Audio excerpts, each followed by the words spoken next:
네, 반갑습니다. 이제 8시라 시작하도록 하겠습니다. 오늘 이렇게 오신 분들은 너무 행복한 거예요. 저하고 같이 1대1로, 그죠? 이렇게 얘기할 수 있으니까. 또 인터넷에서 또 들으시는 분들도 잘 오셨습니다. 오늘 제가 이제 그 CPPG 강의를 이제 좀 할 텐데, 우선은 이번에 아시잖아요. 많은 사건 사고, 우리 해킹 사고도 일어나고, 또 개인정보에 대한 중요성도 많이 높아져서 이 부분을 좀 한번 좀 전달해 드리면 좋겠다 싶어서 그 내용을 배경이나 필요성 관점에서 좀 준비를 했습니다. 자, 우선 이제 제가 이번 2025년도에 최신 해킹에 대한 동향, 요거를 좀 뽑아봤습니다. 그게 5가지가 있는데요. 결국은 이 5가지가 개인정보와 밀접하게 연관될 수밖에 없습니다. 예전에는 왜 해킹 공격 이러면은 뭘 외워? 그러니까 백신이나 악성 코드 이런 것들을 보내가지고 서비스가 안 되게 한다든지, 혹은 디도스 공격을 해가지고 서비스를 마비시킨다든지 이런 걸 했는데, 요즘 이제 그런 것보다 다른 걸 합니다. 랜섬웨어를 합니다. 왜요? 돈이 되니까. 랜섬웨어를 해가지고 암호화 키를 준 걸로 인해서 돈을 벌 수 있다 보니까, 그 개인정보에 대한 비용을 받을 수 있다 보니까 그걸로 이제 하는 거죠. 그래서 계속 이 발전을 하고 있습니다. 그래서 그 랜섬웨어에 대한 부분. 그리고 두 번째로는 이제 당연히 AI가 더 확장되고 발전함에 있어서 최근에는 2년 사이에 아마 AGI로 갈 것이다. 그러니까 제너럴, 범용적인 인공지능 갈 것이다. 또 SI 해가지고 슈퍼, 우리 인간보다 더 높은 직접 수준의 AI로 갈 것이다 라고 생각하고 있는데, 봐봐요. 생각만 우리가 해보더라도 AI가 발달을 해서 지금 한 사람, 그러니까 해커가 뭔가 보안적으로나 아니면 개인정보로 틀 수 있는 능력치가 한 사람이 있는데, 이 사람 한 사람보다 더 많은 능력치와 기술이 있는 사람이 있다면 더 많이 뚫을 수 있을 거 아니에요. 그러니까 그렇게 발전되고 있는 겁니다. 그래서 그런 것 중에 하나가 현재 수준은 이제 피싱이라고 하는, 그러니까 메일을 보낼 때에 마치 메일 실제로 있었던 그런 메일처럼 보내가지고 그걸 통해서 이제 악성 코드 감염시키고 랜섬웨어를 까는 그러한 관점의 내용들, 혹은 이제 동영상이나 사진이나 이런 것들을 딥페이크, 음성도 변경시켜 가지고 터는 이런 것들도 좀 있었고, 그 다음에 이제 그 클라우드는 당연히 요즘 같은 경우는 AWS나 애저도 있고 그 네이버도 있고 많이 있잖아요. 그런 것들로 이제 또 변경이 되고 있어서 온라인화 되고 있다, 이런 측면도 있죠. 그 다음에 최근에 이제 좀 이슈가 되고 있는 게 소프트웨어 공급망이라고 하는 거예요. 이게 무슨 말이냐면, 우리가 사용하는 많은 프로그램들이 다 오픈소스로 이루어지고 있어요. 그러면 이 오픈소스는 언제든지 취약점이 발생할 수 있고, 나는 완벽하지만 오픈소스나 아니면 다른 공급사로서부터 받는 그 소스가 문제가 있으면 또 해킹이 될 수 있는 거죠. 그러다 보니까 이런 것도 이제 문제가 되고 있고, 결국은 이러한 그 개인정보를 털기 위한 여러 가지 일들이 실제로 이제 개인정보를 불법 유통하는 것이 대중화되었습니다. 예를 들어서 다크웹이라든지, 아니면은 우리 메신저 있잖아요. 그런 걸 통해 가지고도 개인정보를 얻기도 합니다. 그래서 한 가지 한번 볼까요? 그래서 이제 결국은 이렇게 개인정보가 어떤 중요성이 나날이 이제 커지고 있죠. 이런 커지고 있는 내용에서 우리가 이제 정보보호 전문가가 있고 개인정보 보호 전문가도 구분이 되고 있습니다. 그래서 그러한 부분에서 가장 중요한 또 개인정보의 부분에 우리 그 CPPG라고 하는 개인정보 관리사 자격증, 요게 이제 뜨고 있는 거죠. 자, 요거 이제 그 랜섬웨어 진화 한번 볼까요? 그 최근에 보면 SGI 서울 뭐 가슴 아픈 일이긴 하지만 그 서울 보증보험 여기가 해킹이 되어서 랜섬웨어가 감염됐다, 이 뉴스 들어보셨죠? 근데 뭐 한편으로는 또 요 암호화된 거를 암호를 복호화해서 풀었다 이래가지고 뭐 그분이 좀 이렇게 뭐를 잘했다 이런 얘기도 있긴 한데, 그리고 이제 예스24 같은 경우도 랜섬웨어로 공격이 돼서 제가 이제 책이 있단 말이에요. 그걸 이제 딱 볼래 했더니 랜섬웨어 공격됐다고 이렇게 이제 떴었고, 뭐 한 10일이었나요? 2주였나요? 지나서 또 랜섬웨어 또 당했습니다. 사실은 제가 이거 인터넷이지만 또 얘기해야 하면 모르겠지만 3번 당했어요. 근데 뉴스에는 나오지 않았어요. 왜? SKT하고 뭐 KT하고 뭐 우리카드하고 롯데카드하고 다 틀리니까 그게 좀 묻힌 그런 것들이 있죠. 그래서 어쨌든 그 랜섬웨어의 서버에 대한 공격, 이게 이제 엄청 많아졌고, 이번에 통계 자료를 보니까 제가 작년보다 300배 많아졌다고 합니다. 그럼 내년에는 다를까요? 그렇지 않습니다. 지금 이제 중국이라든지 러시아라든지 북한에서의 그 해킹 공격은 나날이 발전하고 또 많아지고 있다고 합니다. 사실 오늘도 제가 그 모 그룹사에서 저희가 이제 이 해킹이라든지 이런 것들을 방지하기 위한 대책 마련을 위해서 세미나처럼 이렇게 가졌었는데, 모든 많은 기업들이 거기에 대해서 두려워하고 있어요. 특히 누가 제일 두려워하는지 아세요? 회사 사람들 중에서 정보보호 담당자? 아니에요. 대표님이 제일 두려워하고 계십니다. 왜? 틀리면은 틀린 것 자체로 끝나는 것이 아니라 뭐 본인의 그 위상이 있잖아요. 아마 보셨을 거예요. 그 국회에서 언제 대표 사직하실 겁니까? 이런 얘기가 나온단 말이에요. 대표님들이 제일 두려워하십니다. 자, 이런 이슈들이 좀 있죠, 그죠? 자, 그 다음에 이제 그 AI 관련해서 사건입니다. 이게 하나 좀 오래된 사건이긴 해요. 그 AI 보이스피싱이라고 했던 건데, 독일에서 있었던 내용입니다. 그 AI로 전화를 해서 나 사장인데 돈 좀 보내줘 라고 한 거예요. 근데 이 담당자는 뭐 매일 듣던 목소리였고 확인이 된 그러한 사람이다 보니까 돈을 보내줬습니다. 무려 우리나라 돈으로 3억 원을 보내버렸어요. 근데 알고 보니까 2차례 또 하려고 했는데 당연히 보내고 나서 확인도 하고 했을 거 아니에요. 그래서 드러나가지고 2번째 해킹은 당하지 않은 그러한 사건이 하나가 있었습니다. 그리고 당연히 딥페이크라든지 보이스피싱에 대한 그 피해는 급증하고 있고 많아지고 있죠. 자, 이제 세 번째로 아까 말씀드렸던 이제 클라우드 공격이 이제 많아지고 있다, 이런 부분들인데, 뭐 미국의 하나의 인재 채용 플랫폼에서 뭐 2,600만 건이 유출됐다라고 하는 이러한 사건도 사실 있었어요. 근데 이 사건에서 이제 뭐 사건이 중요한 게 아니라 이게 왜 발생했느냐가 중요합니다. 그 클라우드를 사용하다 보면 우리가 설정하는 부분들이 있거든요. 그 설정 하나가 제대로 하지 않아서 요 설정 오류로 인해서 발생한 사건이에요. 근데 우리가 이제 보시면 요게 이제 뭐냐면 그 클라우드 회사하고 그 다음에 그러니까 일반 우리 사용자하고의 그 책임성을 얘기해 놓은 거예요. 보시면 커스터머라고 하는 이용자는 요 데이터 있잖아요. 데이터에 책임성이 있습니다.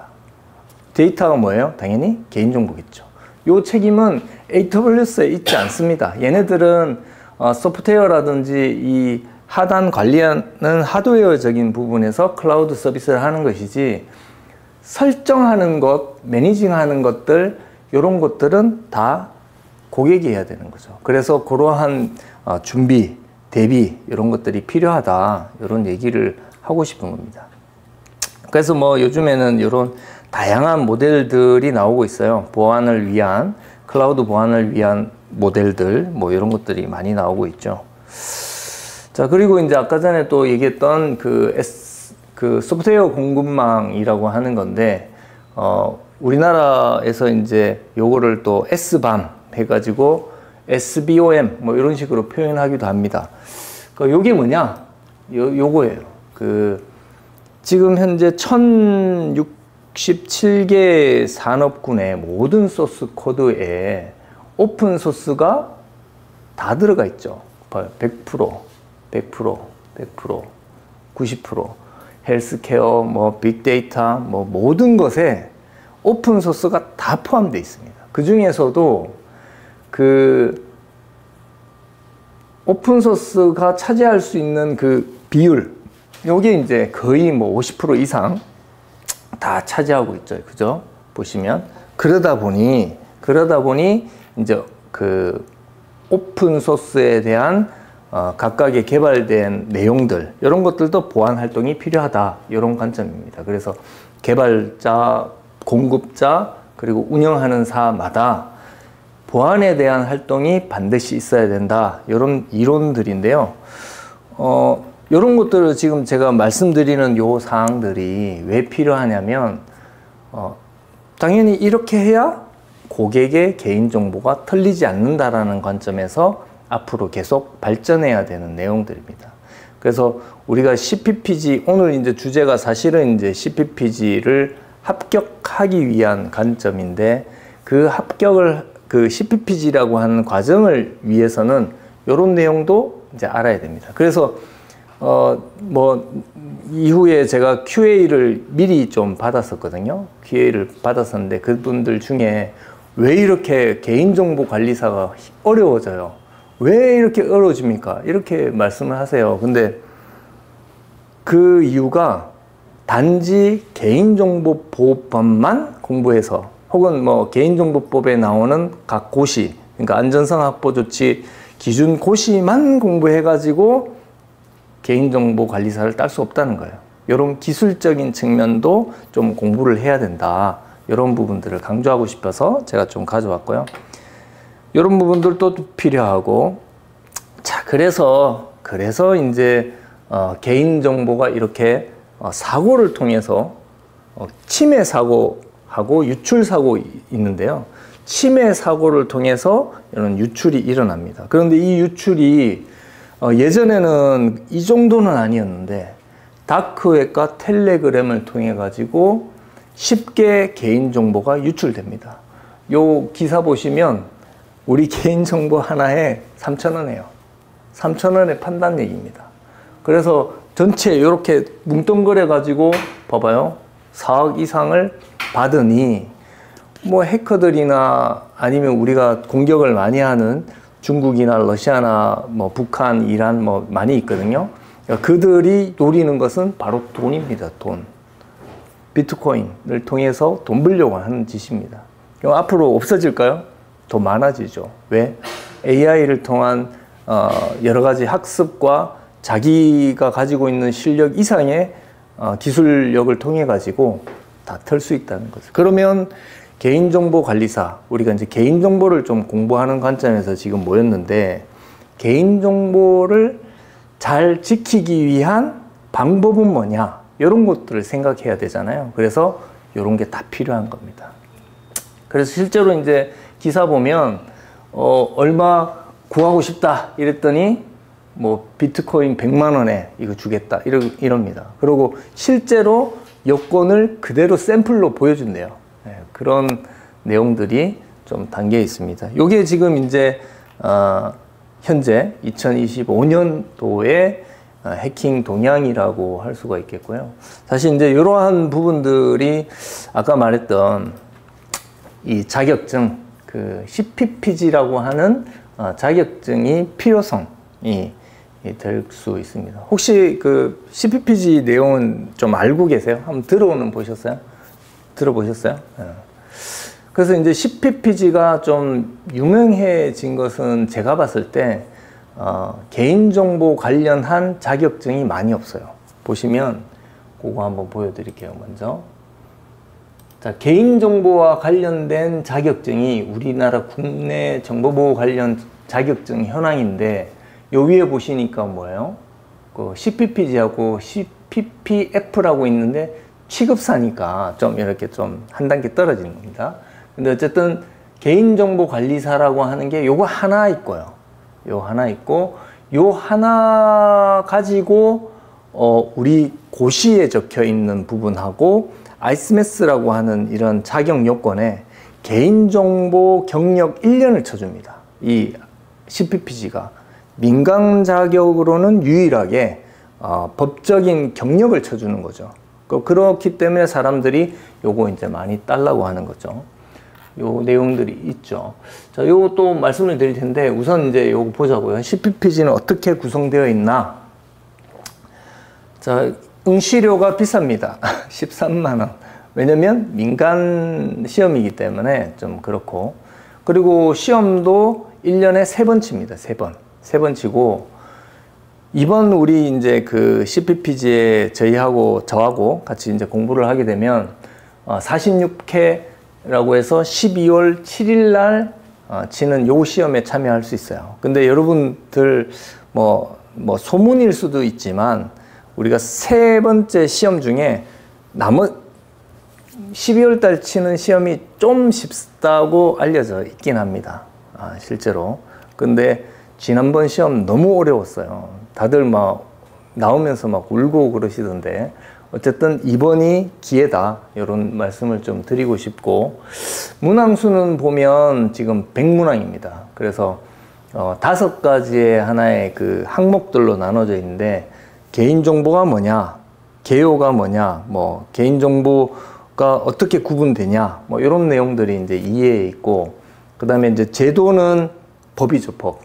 그러니까 개인정보보호법부터 해가지고 시행령 그리고 안전산업보조치 기준 고시 그리고 관계된 개인정보에 대한 내용들. 그래서 사실은 이런 걸 공부를 하실 때 저 같은 경우는 강의를 할 때 메타적 관점으로 얘기를 합니다. 그래서 우리가 법 처음에 있는 대표적인 내용 8원칙 요걸 기준으로 8개를 쫙 쪼개 가지고 설명을 드리고 그 다음에 우리 개인정보 하면 라이프 사이클이라고 하기도 하고 생명주기 이렇게 얘기하기도 하는데 수집, 이용, 제공, 파기라고 하는 요 개인정보가 들어왔다가 어떻게 이용하고 보존을 하고 또 어떤 곳에 제3자 제공을 하고 또 파기를 하는 이러한 과정들을 하나하나 설명을 해드리면서 거시안적 관점에서 이렇게 보실 수 있도록 그렇게 이제 강의를 해드리고요. 그 다음에 이제 개인정보 보호 조치는 말 그대로 아까처럼 나왔던 해킹을 사고를 예방하기 위한 그런 조치는 뭐냐라고 하면 그 내용들로 이제 좀 들어가 있어요. 그래서 저는 항상 이 보호 조치 얘기할 때 이런 얘기를 합니다. 정보 보호는 2가지가 가장 중요하다. 인증하고 접근이다. 이렇게 얘기하고 그 인증 접근은 당연히 계정에 대한 부분들도 연결되어 있고 예를 들어서 이제 사례를 좀 얘기를 해주는 거죠. 예를 들어서 이번에 SKT 사건에서 가장 이렇게 핵심적인 잘못 뭐냐 이렇게 하면 먼저 혹시 들으신 분 계세요? 핵심적인 SKT 너 뭐 잘못했어? 1번이 뭐냐면 계정 관리입니다. 왜 그랬냐면 그 SKT의 그 서버, 그 중앙 서버가 있었는데 그 서버와 연계된 서버가 있었어요. 요게 하나가 뭐 내부적으로 했는지 아니면 외부에서 들어왔다고 했는지 해서 웹셀이 하나가 깔렸는데 요 깔려 있는 하나가 서버가 탈취가 됐잖아요. 그럼 이번에 SKT 같은 경우는 44,000대인가 이렇게 되는데 걔 어떻게 몇 개가 딱 뚫렸나 봤더니 서버 안에 계정을 적어놨어. 옆으로 잘 가라고. 그것 때문에 제일 크게 뚫렸어요. 그리고 이제 또 한 가지가 그 아이스메스를 당연히 이 기업도 받았단 말이에요. 근데 취약점 점검을 했는데 T월드라고 하는 그 서비스 범위로만 취약점 점검과 모든 걸 다 한 거예요. 그러고 연계되어 있는 요거는 개인정보 처리 시스템 아니야 라고 하면서 취약점 점검 안 해버린 거야. 그러면 여기에서 당연히 그게 문제가 되었던 거죠. 이러한 사례들도 있었죠. 어쨌든 제가 보호조치에 대한 내용을 할 때 그러한 사례를 이렇게 들어주면서 여러분들이 잘 이해하고 이게 왜 외워야 되고 이게 왜 사고로 이어지는지를 이해를 하게 되면 이게 이제 이해가 자연스럽게 연결이 됩니다. 그리고 이제 개인정보 보호 관리 체계 요거는 뭐냐? 요게 바로 어떻게 보면 이제 아이스메스입니다. 혹은 ISO 27001이라고 하는 국제 표준 인증 중 하나가 요런 것들이에요. 그래서 앞에 얘기했던 하나, 둘, 셋, 넷, 5개의 이해를 하고 법이 있고 라이프 사이클 중에 우리가 보호해야 될 조치들이 있겠구나 라고 하는 것을 누군가는 인정해 줘야 될 거 아니에요. 그래서 인증 제도가 나옵니다. 그래서 아이스메스 인증 제도라든지 아니면 뭐 핀스 제도라든지 여러 가지 이제 개인정보 관리 체계에 대한 인증들이 나와요. 그게 이제 지금 제가 얘기한 모든 내용들입니다.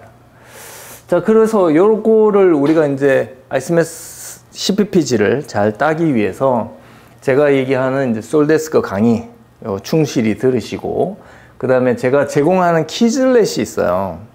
저 뒤에 또 말씀드릴 텐데 키즐렛과 프레지를 공부하고 제가 실전 문제 한 700제를 만들었습니다. 그걸 이제 성실히 푸신 분은 제가 봤을 때 100% 합격이 됩니다. 다만 이걸 다 안 풀어보시면 어렵다라는 말씀을 드릴 수 있어요. 왜냐면 워낙 그 수준이 높아지고 외워야 될 내용들도 많기 때문에 그걸 꼭 외우셔야 돼요.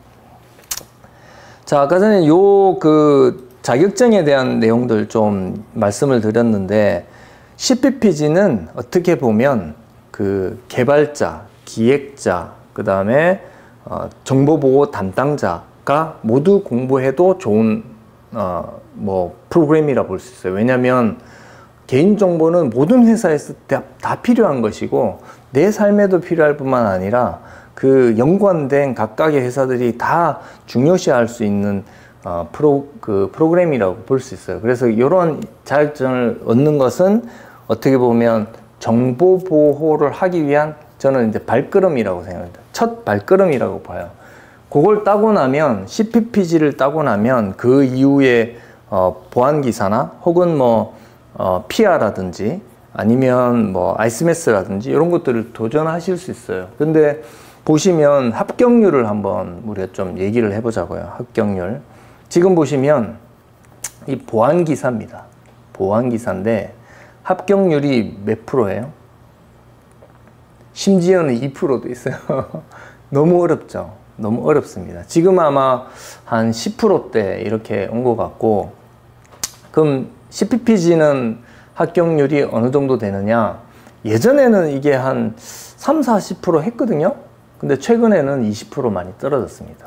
우리 학원의 그 합격률도 한 20% 정도 되고 있어요, 실제로. 그렇다는 얘기는 아무래도 공부를 그냥 교재 위주로만 내가 학습한 걸로 쳐서 그냥 합격할 수 없다는 겁니다. 그 개인정보법에 대한 내용, 제가 강의하는 건 이해를 하고 제가 실전 문제 주는 거는 진짜 다 풀어보셔야 되고, 근데 물론 이제 제가 보니까 다 안 풀고도 합격하시는 분도 있긴 해요. 있긴 한데 항상 다 풀어보시는 걸 추천을 드립니다. 그러니까 어쨌든 그러한 합격률이 있다라는 거고, 최근에 이제 요거는 뭐냐? 요거는 뭐 시사도 있고요. 여기 보면 시사라고 하는 부분도 있고 시습이라고 하는 것도 있는데, 사실 시습이라고 하는 게 이제 해외에서 하는 자격증인데 우리나라에 이제 나갔습니다. 우리나라에서 딸 수 없고 일본에서 따셔야 돼요. 해외에서. 물론 이제 우리나라에서 시사는 아직 남아있죠. 이사카에서 하고 있는 시사는 그래도 시사, 시습, 그 다음에 ISO 27001 이런 거는 국제 3대 국제 자격증이라고 볼 수는 있습니다. 그리고 뭐 해외 가고 싶어요. 뭐 예를 들어서 미국에 가고 싶다 하면 이런 시사 따면 좀 점수 채워주는 것도 있습니다. 그런 것들도 있다. 자, 그리고 이제 아이스메스 심사원도 요게 좀 극강이죠. 극강입니다. 왜냐면 아이스메스 심사원은 사실 자격증이라는 관점보다는 너가 아이스메스라고 하는 인증 심사를 치를 수 있는 심사원으로 우리가 발탁을 할게, 뽑겠다라는 관점이기 때문에 많이 뽑지 않습니다. 1년에 100명 정도 이렇게 뽑고 있고요. 이번에도 아마 그 정도 되지 않았을까 싶습니다. 그래서 거의 뭐 한 4%대 지금 뽑고 있는데, 요 CPPG를 공부를 하시고 아이스메스P를 공부하시면 요 P 영역, 프라이버시라고 하는 개인정보 영역을 가져갈 수 있는 수준은 됩니다. 그래서 그런 것들도 참고하시면 좋겠죠.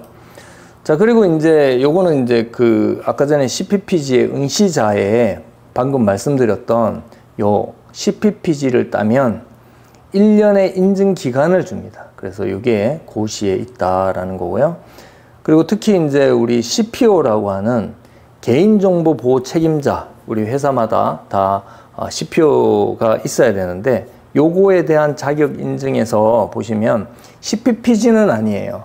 다만 개인정보 영향평가 전문 인력이 1년 인정해주는 부분이 있습니다. 요게 어떤 내용이냐, 영향평가를 하는 수행 인력들을 요 한국 CPO 포럼이 실시하는 요게 이제 CPPG죠. CPPG에 대한 영향평가 실적이 있는 사람은 일반 수행 인력으로 생각을 합니다. 그리고 요게 1년이 갖추어지면 요 PR을 딸 수가 있어요. 그러한 내용들로 이렇게 연결이 되고 있다. 이런 것들도 참고적으로 아시면 좋고, 그리고 이제 우리 요건 뭐냐, 요거는 정보보호 전문 서비스 기업을 우리가 키사라든지 이런 데 등록할 때 이 사람에 대해서 초급이냐, 중급이냐, 고급이냐, 특급이냐를 나누는 기준이에요. 그런데 이걸 나누기 위해서는 당연히 관련 학과, 그러니까 정보보호학과라든지 아니면 그런 학과를 나와서 몇 년 이렇게 치거든요. 보시면은 유관학사 혹은 자격 취득 후 3년 이상 중급이잖아요. 그렇다 보니까 시사를 딴 후 3년 이상 중급이 되는 겁니다. 혹은 뭐 당연히 유관 학과를 나누시면 학사를 따시면 그게 이제 적용이 되긴 하겠지만, 어쨌든 이런 식으로 자격증을 따게 되면 기술 능력에 대한 경력이 포함이 된다, 이렇게 보시면 되기 때문에 여러분들 이제 그냥 공부를, 물론 이제 뭐 회사에 내가 이 업무가 뭐 하고 있기 때문에 도움이 돼, 이런 측면도 아주 좋지만, 실제로 자격증을 따고 내가 전문가로서 그 등급이 올라간다, 이런 것들도 참고하시면 좋겠죠.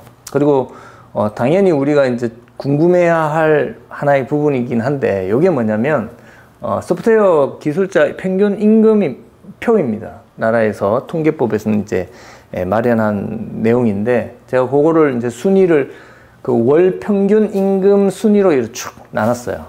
그렇게 해보니까 보시면 1위가 기획자로 이렇게 나오고 있는데, 사실 이 기획자는 제가 봤을 때 아마 좀 시니어이기 때문에 요 높은 임금이 나오지 않았을까 싶고, 실제로 기획자들이 좀 레벨이 상위에 있는 PM 인력들이 많기 때문에 아마 그렇지 않을까 싶어요. 그리고 이제 마케터라고 하는 이런 기획자들이 좀 많이 보내요. 그죠? 그 외에는 대부분 정보보호 관련, 그리고 컨설턴트도 많이 차지하고 있다라는 거, 이런 거 이제 좀 참고하시면 내가 얼마 받냐, 이런 것들 참고하실 수 있죠. 그리고 실제로 아까 전에 이거 또 다른 데 갔네. 실제로 요 내용들이 우리 임금 단가에서 1 멤먼스를 계산할 때 요걸 그대로 씁니다. 공공기관이나 이런데. 그런데 왜 이 가격 1,000만 원, 월 1,000만 원인데 이거 왜 안 줘요? 라고 한다면 깎아주는 거죠. 여기서 깎습니다. 깎아가지고 고객이 원하는 비용을 좀 이렇게 맞춘다, 이렇게 생각하시면 되고, 이게 어쨌든 기준이다, 기준으로 본다 라고 생각하시면 됩니다. 그리고 뭐 그 외에 다양한 개발자들, 뭐 이런 분들이 UI UX 기획 개발자 뭐 이런 좀 비용은 좀 낮은 형태로 좀 그 분포되어 있다, 이렇게 볼 수가 있겠죠.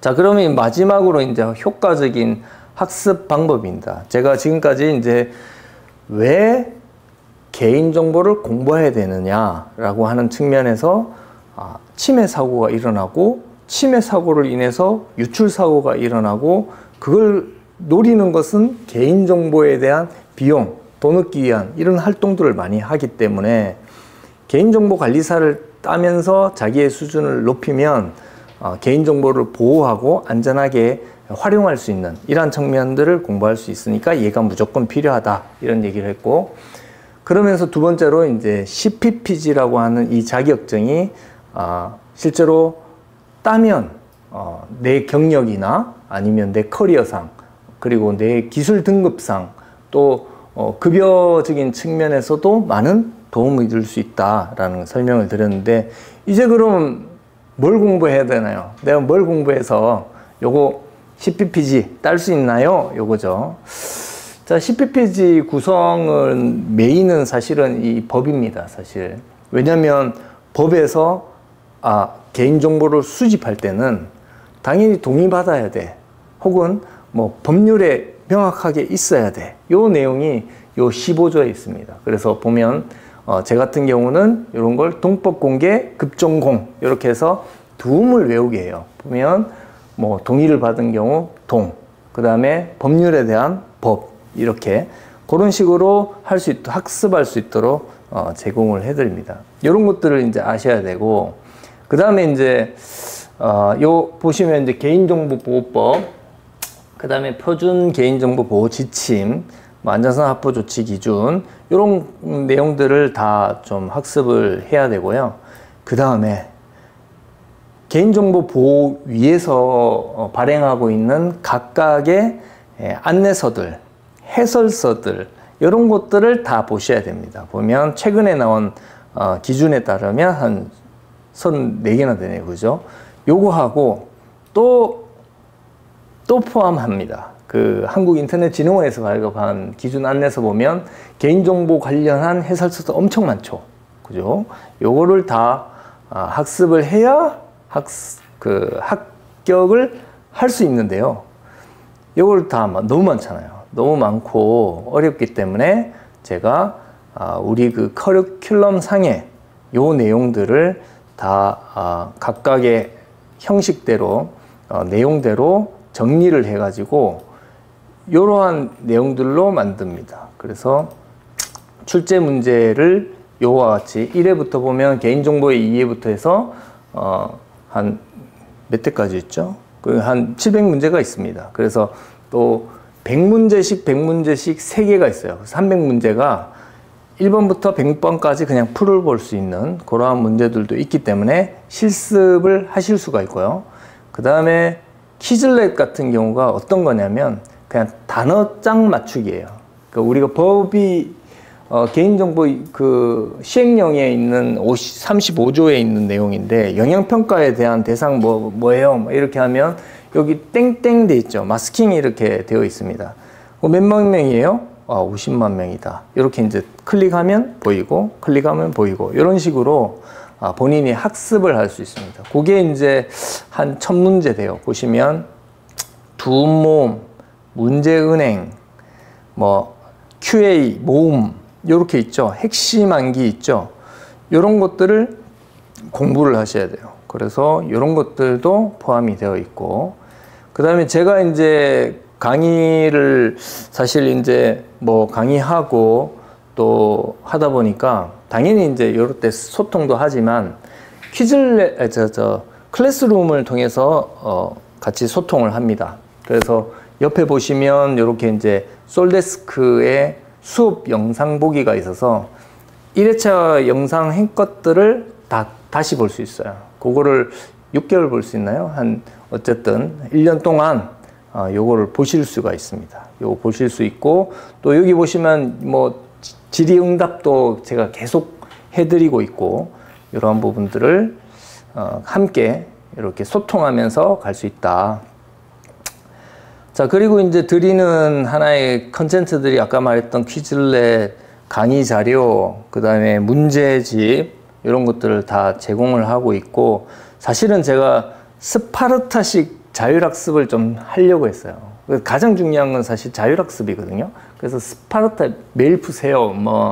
그 다음에 문제집 매주 이렇게 하나씩 던져가면서 푸세요 라고 하는데, 사실 따라오는 수강생이 많지는 않은데 정말 따라오면 합격되시는 분이 있어요. 실제로 그랬고. 근데 내가 보니까 제가 합격되시는 분들 대부분이 한 두세 번 치시는 분들이, 나는 두세 번 쳤으니까 더 이해도 잘하고 더 잘 될 줄 알았는데, 그냥 처음 그냥 그 흰백지가 오셔가지고 되시는 분이 많더라고요. 그 왜 그런지는 모르겠어요. 아마 이전에 잘못 이해해서 그런가 싶기도 하고 한데, 어쨌든 만약에 한두 번 치셨더라도 자기를 좀 백지화해서 내 강의를 그냥 이렇게 흡수하듯이 보고 반복하고 문제 풀고, 이러한 그 사이클을 좀 하시는 게 가장 좋은 방법인 것 같다라고 보고요.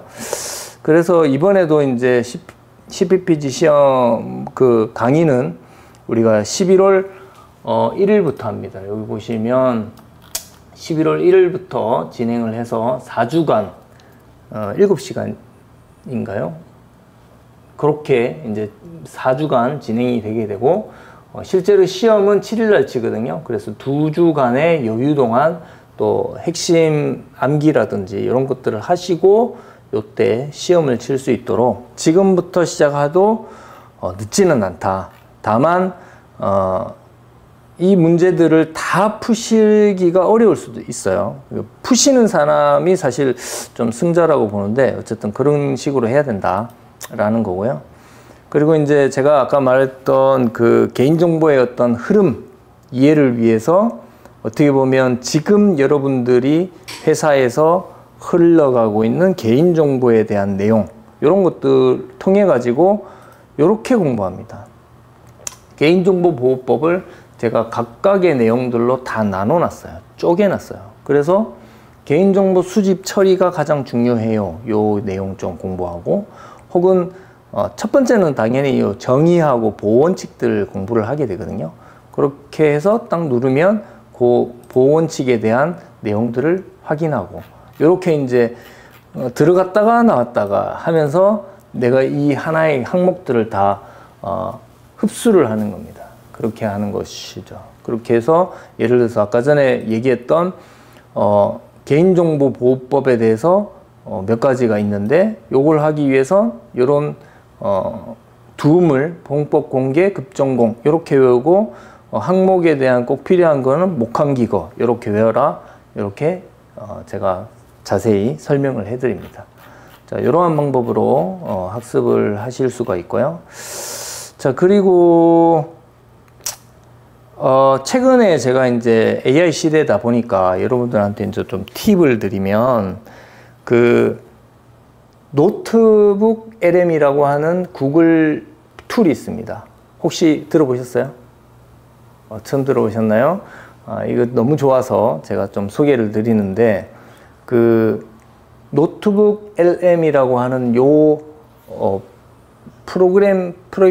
프로그램이라고 하죠. 요 프로그램이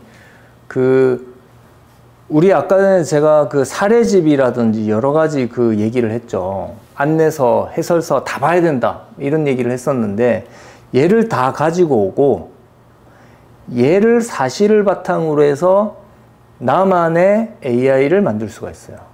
그러면 여기에다가 어떤 내용들에 대해서 알려줘, 혹은 이런 문제를 내줘 라고 하면 AI가 다 내줍니다. 또 그리고 옆에 보시면 요 개인정보 문제 이런 거 있잖아요. 플래시카드, 마인드맵. 제가 원래 하는 관점이 마인드맵이었어요. 법을 전체적으로 나눠보고 뭐가 중요하고 이런 식으로 메타 인지식으로 했는데 얘가 그걸 다 해주더라고요. 그래서 내가 깜짝 놀랐습니다. 여러분 꼭 한번 보시고 요 팁입니다.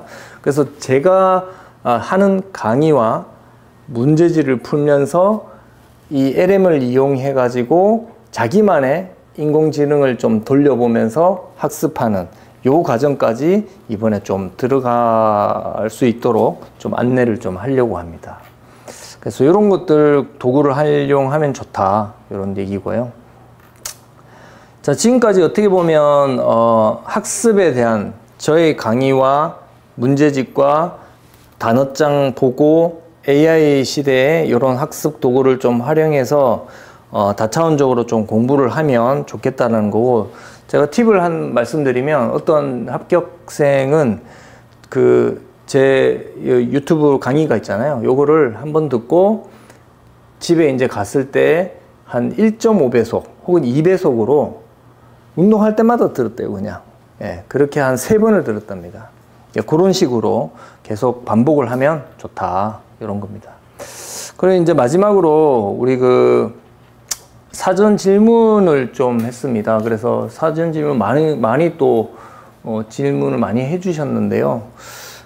자, 한번 좀 봅시다. 미래 전망이 어떤지 궁금합니다. 사실 미래는 누구나 알 수가 없죠, 그죠? 그리고 제가 전에 한번 이런 얘기를 했었는데, 예언자가 아니라 미래는 예언자의 것이 아니에요. 계획자의 것이 아닙니다. 미래는 지금 하는 사람의 것이에요. 그러니까 미래 전망을 뭔가 궁금해하고 이런 것보다 제 생각에는 지금 내가 이걸 하면 되겠다 하는 것을 지금 당장 하시는 게 가장 좋다, 이렇게 말씀드리고, 참고로 당연히 앞으로 AI 세상에서 가장 중요한 3가지 축을 제가 3가지를 얘기해요. 하나가 뭐냐? 소프트웨어, AI의 소프트웨어 같은 챗GPT 같은, 혹은 아까 전에 LM 같은 이런 소프트웨어를 만들고, 그 다음에 하드웨어. 당연히 지금 우리 삼성하고 이번에 SK 하이닉스 대박 났죠? 이번에 미국의 스타게이트 프로젝트가 한 700조 되는데 거기서 한 100조의 어떤 그런 효과가 있다고 합니다. 메모리 반도체하고 이런 것들. 그런 하드웨어를 만드는 업종이 당연히 뜰 수밖에 없고, AI에서. 두 번째로 뭐가 있냐면, AI를 활용해가지고 내 업무에 대해서 20배, 30배의 효과를 내는 사람. 한 덩어리가 있을 겁니다. 그리고 한 덩어리가 뭐냐? AI를 안전하게 보호하고 보안하는 사람이 당연히 제일 큽니다.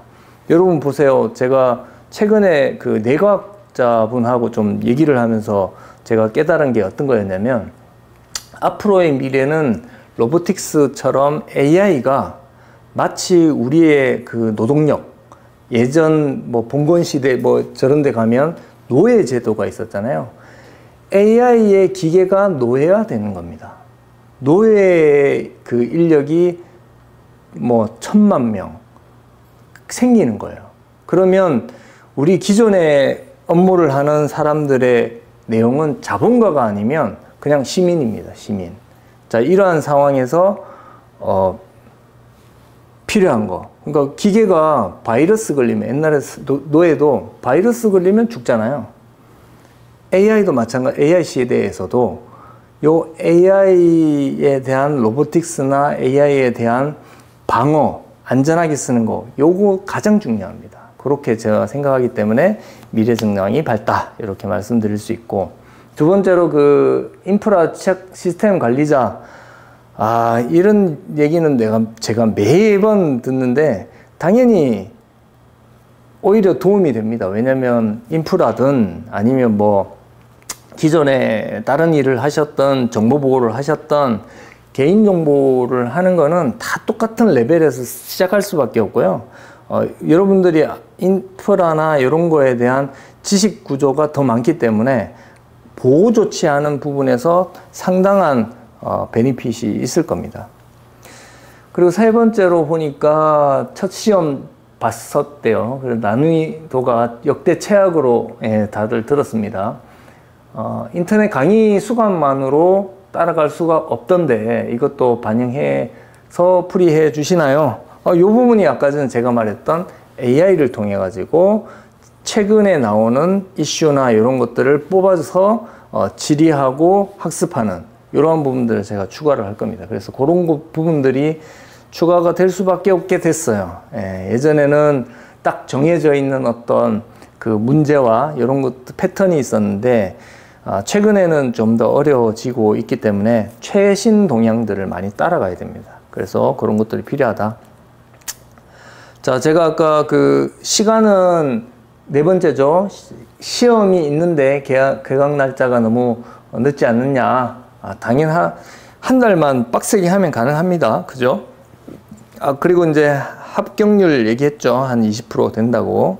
그리고 온라인 교육 수강 당연히 가능합니다. 그리고 플랫폼은 이제 유튜브로 저희가 계속 아까 전에 그 클래스룸에 제가 올려놓고 그걸 클릭해서 언제든지 볼 수 있게 해드리고, 그리고 클래스룸을 제가 파괴하지 않아요. 그대로 놔둡니다. 왜냐면 여러분들도 저한테 문의하고 싶은 부분들도 있으시기 때문에 계속 하실 거고, 그리고 우리 그 솔데스크에서 진행을 하면 요 8번 단체 시험 접수 진행 가능합니다. 그래서 이런 것들도 하시면 좋을 것 같고요. 그 다음에 재직자 교육비 지원, 요 관점에서 말씀드리면 요겁니다. 놓치지 않으면 손해 납니다. 그 CPPG 과정 90%를 국비에서 지원을 해드립니다. 단 회사의 그 중소기업이 되고요, 중견기업이나 대기업은 안 된다는 얘기죠. 그리고 그들한테 이제 서류 제출 하나가 있어요. 하나가 그것만 회사에서 받으면 됩니다. 날인을 받으시면 교육비를 고용노동부에서 환급하는 형태로 진행된다. 요건 좀 활용하시면 좋을 것 같습니다. 그리고 제가 봤을 때 요 내용은 그 지원해 주셔야 돼요. 우리 기업의 대표님들이나 인사과 재정과에서 지원해 주셔야 돼. 왜냐면 개인정보는 제가 모르진 않겠지만 그 중소기업들은 다 안 되어 있어요. 안 되어 있기 때문에 이거 개인정보 좀 공부하고 싶은데요? 이러면 아이고 가서 들으십시오. 이렇게 해야 돼요, 진짜. 그래서 요거 좀 활용해 보시고, 그 내일 배움 카드 사용, 요거는 이제 좀 별개라고 합니다. 그래서 내일 배움 카드가 아닌 재직자 교육비 지원, 요 과정으로 이제 무료로 좀 들을 수 있는 그런 방향으로 좀 생각하시라, 이렇게 말씀드리면 좋을 것 같습니다. 자, 요까지 좀 설명을 드리고, 혹시 궁금하신 부분이 있으시면 채팅방에 올려주시면 제가 한번 볼게요. 채팅방 보시면 종로점에서 진행하고 있습니다. 지금 이제 저희가 여기서 진행해요. 요 교실에서 진행합니다. 요 교실에서. 그래서 모니터가 큰 게 이제 2개가 있고요. 얼마든지 저하고 이제 좀 소통하고 눈 마주치면서 진행할 수 있다 말씀드리고, 또 쉬는 시간들 있잖아요. 그때마다 우리 그 수강생분들이 주르르르 나오세요. 그래서 뭐 회사에 대한 질문하셔도 되고요. 자기 본인 회사에 뭐 맞닥뜨렸던 뭐 어떤 그런 개인정보 이슈나 이런 것들도 저한테 물어보시기도 하고, 그런 것들도 나누기도 합니다. 그리고 제가 많은 분들하고 이렇게 소통을 많이 하는 편이라 그 뭐 명함도 나누기도 하고, 그분들의 얘기를 직접 좀 듣기도 하고, 커피숍에서 같이 얘기도 하는 그러한 과정으로 좀 진행하고 있어요. 그래서 요 하나의 어떤 인연이 우리 강의를 받는 요 기간뿐만 아니라 계속 이제 이으려고 노력을 하고 있습니다. 저는 45회 시험을 응시하지는 않습니다. 지금 이제 물어보신 분이 시험도 응시하셨나요? 라고 물어보시는데, 그렇지는 않습니다. 단, 제가 퍼뜨려 놓은 많은 저의 사람들이 있습니다. 그분들한테 내용을 듣습니다. 그래서 지난번 시험에도 제가 시험 문제 하나를 또 가르쳐 드렸어요. 그래서 어떤 분이 이제 전화 오셔가지고 강사님 얘기하신 건 나왔어요. 이렇게 얘기하신 분이 있었습니다.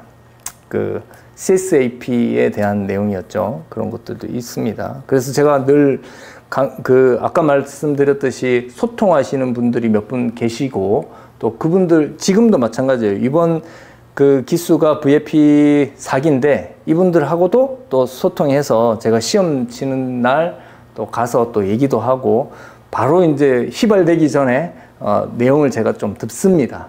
그런 과정은 있다 이렇게 생각하시면 되고요.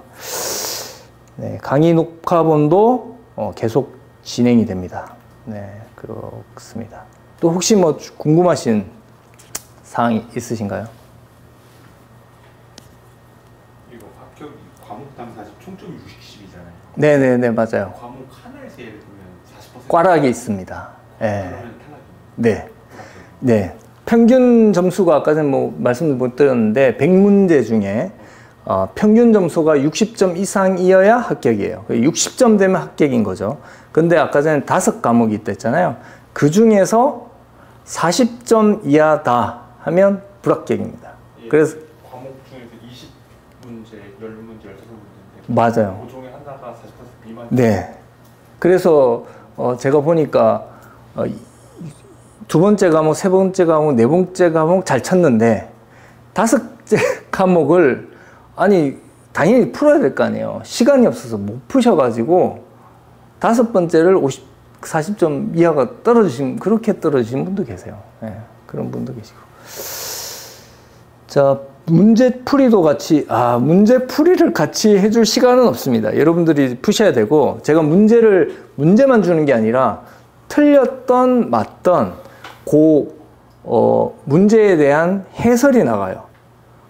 제가 이제 중요하게 생각하는 것 중에 하나가 문제를 푸는 게 중요한 게 아니고, 문제를 풀고 해설이 있는데 이 해설을 자기가 찾아보는 게 중요하다고 봅니다. 왜냐면 문제가 나오는데 그거 똑같이 당연히 안 나오겠죠. 그 문제가 나올 수 있으니 그와 연관된 해설을 보고 직접 내가 그 내용을 한번 찾아보는 게 학습이에요. 그게 학습이다 이렇게 말씀드리고 싶고, 또 QA 때 말씀하시는 비대면 강의, 이게 무슨 말이야? 혹시 QA 때 말씀해 주셨는데 비대면 강의는 무엇으로 하냐? 비대면 강의? 비대면 강의? 대면 강의로 하고요. 비대면은 녹화본을 제공을 해주는 관점입니다. 네, 그렇게 하시면 되겠습니다. 또 질문 혹시 있으세요? 뒤에 분 또 웃고 계시 피하시는데 자꾸 보면 자꾸 피하시는데 질문은 없습니까? 네네. 자, 또 혹시 궁금하신 분들 계신가요? 인터넷에서. 네. 그래도 오늘 비 오는 날이고 또 늦은 날 이렇게 많이 와주셔서 감사합니다. 제가 이제 더 궁금하신 부분들은 우리 이제 솔데스크에 또 문의를 주시면 됩니다. 그래서 아까 전에 말씀드렸던 뭐 무료 과정이라든지 아니면 또 궁금하신 분들은 솔데스크에 문의를 주시고 답변 받아 가시면 되겠습니다. 그래서 반드시 여러분들 꼭 제 효과적 학습 방향을 잡으시고 반드시 또 합격하시기 바랍니다. 네, 감사합니다. 자, 인터넷에 계신 분도 감사합니다.